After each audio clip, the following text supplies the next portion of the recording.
Fenêtre sur l'Afrique.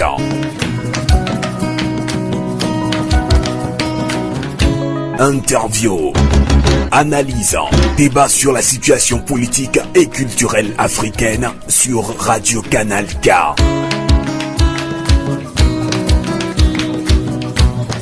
Fenêtre sur l'Afrique, la voix des sans-voix, la voix des opprimés.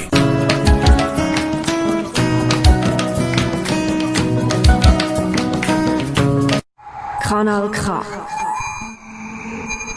Nous sommes le 27 octobre 2020. La CEDEAO, l'Union africaine et l'ONU ont procédé à une mission conjointe pour tenter d'apaiser les tensions liées à la crise post-électorale après la dernière élection présidentielle en Guinée-Conakry. Le FNDC, le Front National pour la Défense de la Constitution, qui avait appelé le peuple guinéen depuis hier à une désobéissance civile, a refusé de rencontrer la CEDEAO. Les raisons, nous en parlons avec Abdoulaye Oumou Sow, responsable de la communication du FNDC. Abdoulaye Oumou Sow, bonsoir. Et merci de nous accompagner en ligne depuis Conakry. Oui, allô, bonsoir. Bonsoir à vous, bonsoir à vos auditeurs. Quelle est votre réaction après les résultats provisoires proclamés par la CENI, suivis de la crise post-électorale en Guinée-Conakry? Ce n'est pas une surprise pour nous qu'il y ait cette crise post-électorale, d'autant plus que vous savez qu'il y a un candidat qui est là, qui ne devrait pas être et qui l'est par infraction, qui est M. Alpha Condé, et qui a déjà dit dans une interview dans le journal Le Monde que dans d'autres pays, il y a eu le troisième mandat, mais il y a eu des morts d'hommes, mais il y a eu le troisième mandat quand même. Donc ça veut dire qu'il est décidé à tout pour obtenir son troisième mandat, quitte à massacrer les Guinéens, quitte à voler et à faire un hold-up électoral pour avoir son pouvoir à vie. C'est ce qui était prévu, c'est ce qu'il est en train de mettre en marche. Et il a dit, son premier ministre d'ailleurs l'a rappelé, que pour rien, plus rien ne pourra les faire reculer dans leurs projets. Donc ce n'est pas une surprise pour nous. Le FNDC appelle à une désobéissance civile et à des manifestations qui, malheureusement, n'arrivent pas à faire fléchir jusque-là Alpha Condé.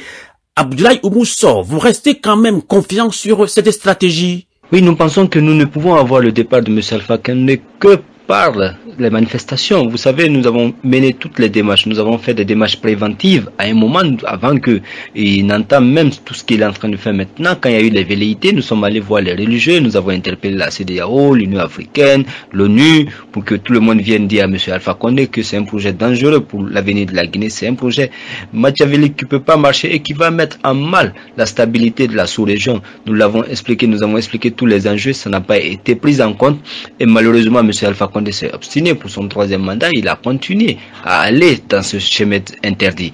Et aujourd'hui, nous sommes en train de vivre ces conséquences, mais ce n'est pas aussi pour autant que nous allons reculer dans notre combat contre son troisième mandat. Nous allons continuer les manifestations. D'ailleurs, à partir d'hier, nous avons lancé les désobéissances civiles et au fur et à mesure que la situation évoluera, il y aura des nouvelles consignes. Mais le combat du FNDC continuera tant qu'il continuera à s'accrocher au pouvoir, parce que c'est un combat pour la justice, pour la paix, mais aussi pour l'alternance démocratique.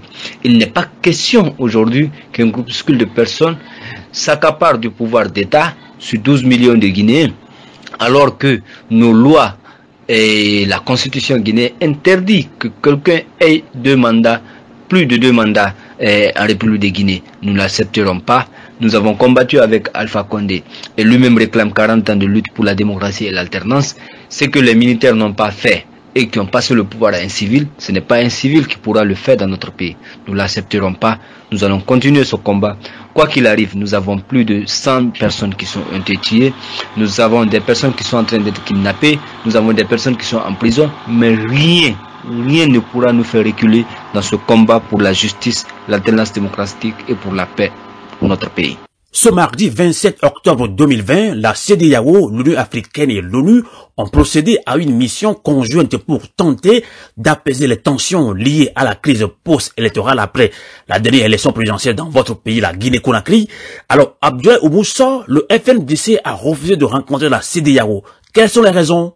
Oui, c'est simple que nous refusions de rencontrer la CEDEAO. Vous savez que nous avons mené des démarches préventives, nous avons même porté des plaintes au niveau de la justice de la CEDEAO, nous avons écrit à la CEDEAO, à l'Union africaine, nous les avons expliqué un peu tout ce qui se passe. Et vous savez que M. Ibn Chambas, représentant spécial des Nations Unies, qui vient en Guinée depuis presque 10 ans et il a été toujours médiateur, il s'est habitué avec les acteurs des crises en Guinée. Ça veut dire qu'il a beaucoup d'affinités en Guinée. Il ne peut plus être une solution dans une crise guinéenne parce que il a plus d'affinités que son travail dans la crise guinéenne.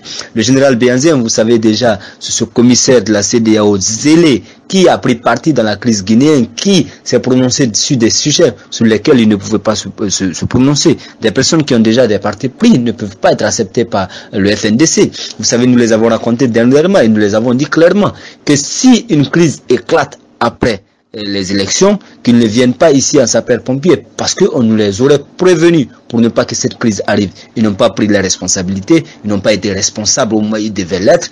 Maintenant, ce n'est pas maintenant, ils vont venir pour aider M. Alpha Condé à blanchir son coup d'État. Nous savons qu'ils viennent pour l'accompagner, pour qu'il y ait des accalmies, pour que le peuple recule, mais il n'est pas question que ce syndicat de chefs d'État prenne en otage la volonté du peuple de Guinée à aller vers l'alternance démocratique. Le peuple malien l'a fait, le peuple guinéen le fera, et le peuple guinéen d'abord est un peuple debout et fier. Vous savez, en 1958, nous avons dit non aux colons, et ce n'est pas aujourd'hui que nous avons accepté une dictature dans notre pays. Ce combat, il continuera sans la CEDEAO, il continuera sans la communauté internationale, parce que c'est un combat d'abord pour le peuple de Guinée, c'est un combat pour la liberté et pour la justice du peuple. Ce n'est pas un combat de la communauté internationale. C'est à nous d'abord de le mener, et nous allons le mener jusqu'au bout. Abdoulaye Mousson, merci de nous avoir accompagnés en ligne depuis Conakry. Je rappelle que vous êtes responsable de la communication du FNDC, Front National pour la Défense de la Constitution. Radio à vous l'été, la voix de la résistance du peuple togolais.